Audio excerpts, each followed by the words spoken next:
So I suppose one of the main questions is, how are things progressing? Well, I think you can tell from this that they have been progressing. This is the home apiary, and we have, I think we've got bordering on 30 hives here, and we also have an out apiary which has 10 in it at the minute.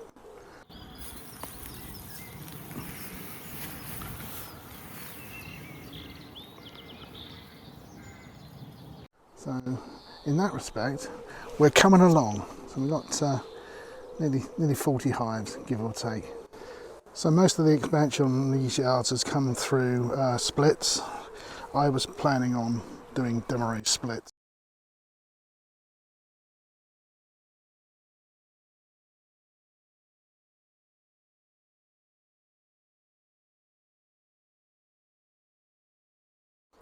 This year in my yards, but due to the fact that I didn't mark very many queens last year, I tried and failed miserably early on in the season in 2025. I just kept squashing them, losing them, and flying off. In the end I gave up. So from sort of very early May onwards, I didn't mark a single queen. This year, because of that, the demo-rays weren't really going anywhere. I'm trying to find the marked queens in hives that were already getting quite strong, because there weren't any marked queens. Well, it was almost impossible. So I gave up on that. I ended up doing some rather naff, I'm going to call them dirty demo-rays, which basically involved a brood box, a queen cell, a queen excluder, another brood box, and then supers on top. And to a degree it has worked. It has worked to a degree because of this hive here. This is the only queen I have seen that's been marked this year. I have never marked so many queens as what I have done this year, but in that box there is a blue dot queen. So she would have been either a swarm or from a split early in 2025, and she has not been treated, and she's been overwintered, and she has done really well. So more power to her elbow. But some of these others with these dirty splits have just gone completely wonky, just have not worked. I won't be doing this again next year, or trying it next year. I'm going to do standard splits and then just leave them to get on with it. There's going to be too many hives to keep sodding about with like that. So I've got 5 resource hives in this yard, and beginning of 2026 this was the only resource hive that had anything in it. Good news, that has increased somewhat, because another 2, the WBCs, these are all on British National frames. Now I don't use British Nationals in my other hives, they're all 8 frame Langstroths. So the British Nationals I've just kept as resource hives. That one had a very large swarm enter it. Cue video.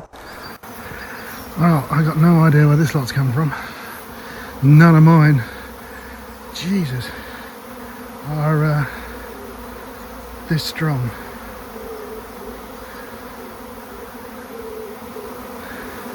And I've had swarm cells where they're able to swarm.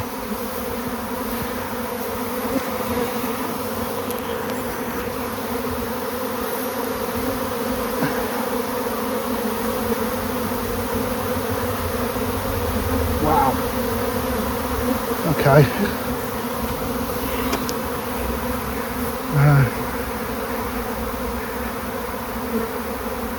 Good grief.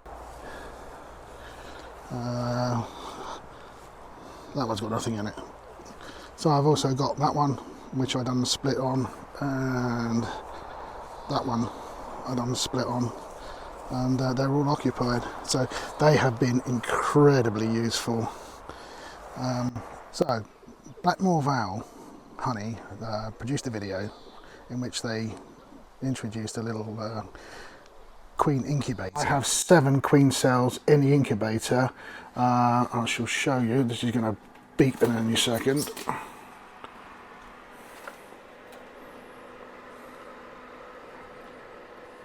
And we have 4.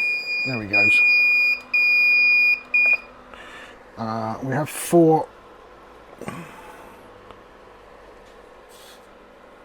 queens that have emerged. It's actually a chicken egg incubator, but he was using it for queen cells.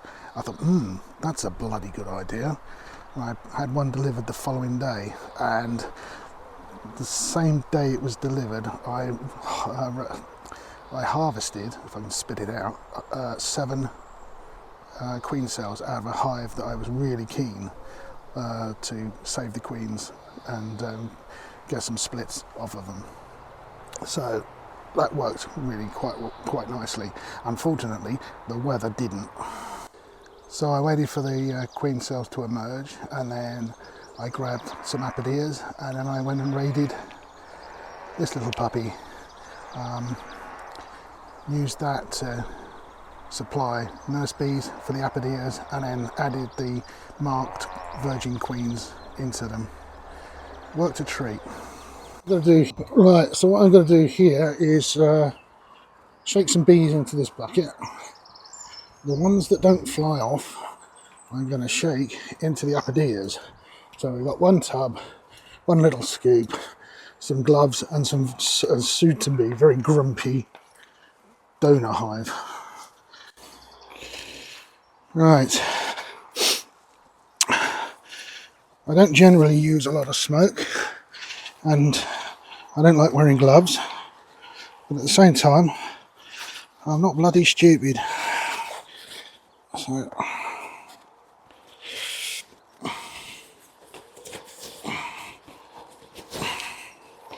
and I've lit the smoker.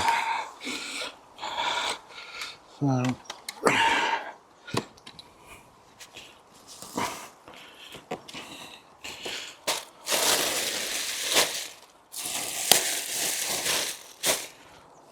these long hives I built myself, these resource hives.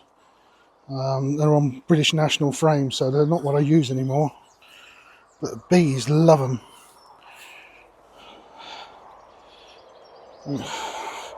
Very little flight, so all the grumpy ones are going to be in there still. It's really good.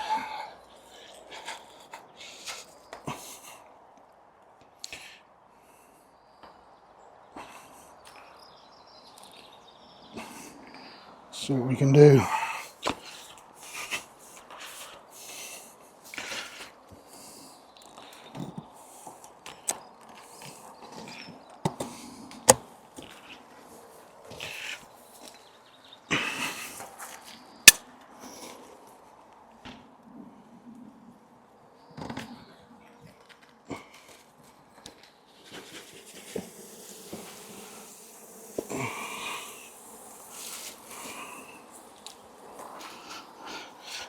Right, so there is the possibility of finding a queen in here, so I need to be a bit wary of that. The last resource hive, obviously they swarmed. There was a swarm yesterday, and with a lack of bees in there, that's obviously where they went. So I don't suppose there was a queen in there at all.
Right, there's plenty of bees there.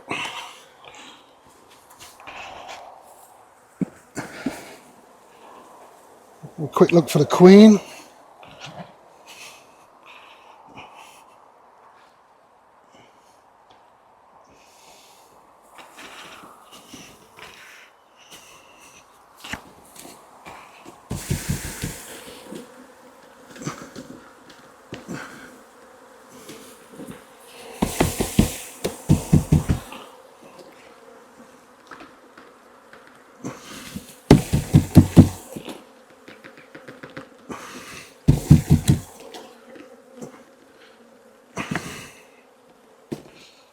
Right, should deal with those ones in a moment.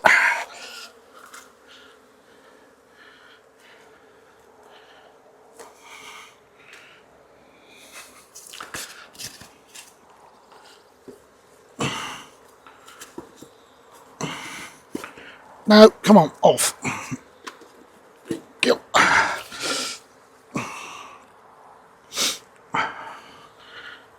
There's no queen in there.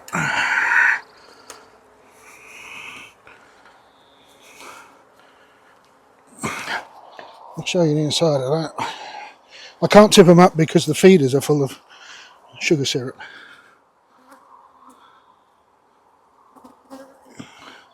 And the queen will go under that flap when we do it. So we'll go and mark those queens in a moment. But we'll get these now into a dark space and let them become really, really grumpy because they're queenless. And then when we come to give them some queens, they'll be happy.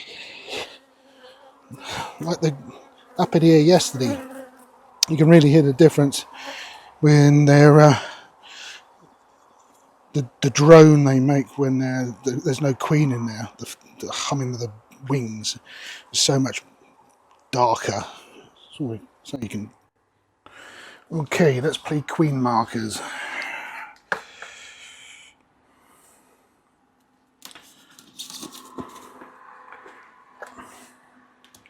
It should start beeping in a second.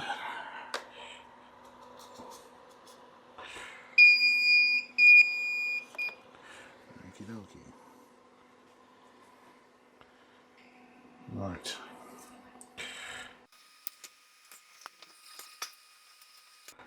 Come on. Out.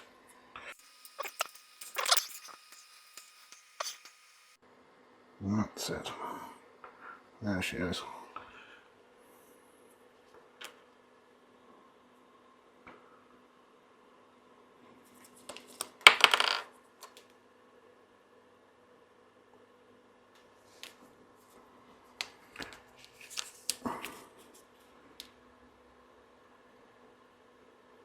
No, go back in now. That's it. Job done.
Job's good.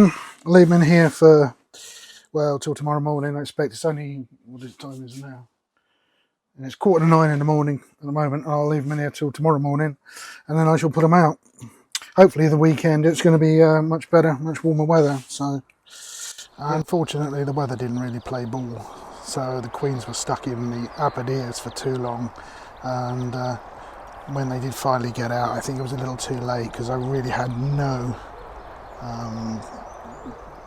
success with any of those 7. I mean, a couple died in the incubator, but none of them really seemed to go out and get mated properly. So some of it did work. I mean, this one I took a queen out of about 3 days ago, and she's left lots of eggs in there. So I've just let them get on with it. I'm going to check in there in a few days' time to see whether or not they're making a queen cell. A success story on that one, but unfortunately with a fair few of the others it hasn't quite worked out how I'd like it to. Quick count up of all the swarms from outside of this apiary. That was a swarm I caught.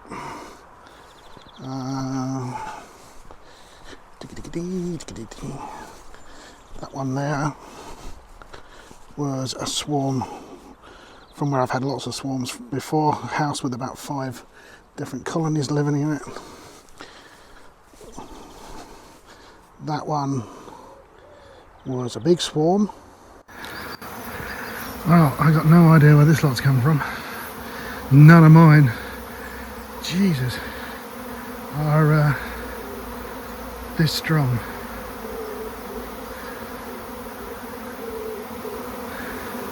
And I've had swarm cells where they're able to swarm.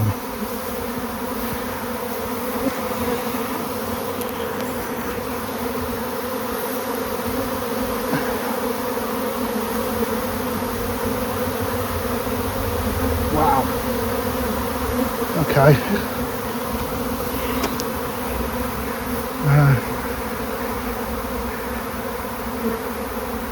Good grief.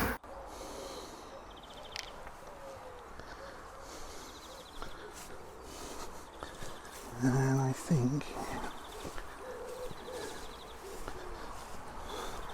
think that middle one was a swarm from outside.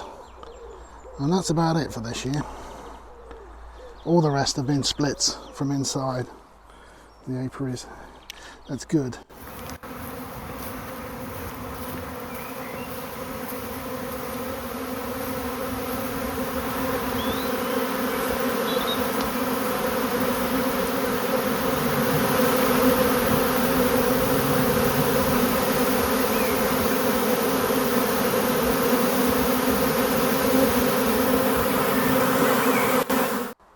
The interesting part about all of this is I'm learning as I'm going along here. I haven't bought a single bee, which is just as well, because I think I've probably got through about £7,000 worth. If you was to take a package as being costing £200, there's about £7,000 worth of bees I've got through in the apiaries at the minute, and there's probably another £1,500 of colonies that didn't make it and queens that didn't make it. And if you're paying £20-25 for a queen, probably about £9,000 in total in 4 years. That's a lot of money. It's a lot of money. So when you're building up an apiary as haphazardly as I seem to be, you've got to have really good records, because if you're putting queen cells into hives, different dates, frames of eggs, different times, different dates, different hives, you've got to keep decent records. And one of the biggest problems I found with the weather we had in May was my records were going flying. I used to write everything down in books, but it was a bit cumbersome and quite difficult to with big gloves on, thick gloves on. So I started writing it down on top of hives with a painter's tape, masking tape. But then all of a sudden, I kept finding this.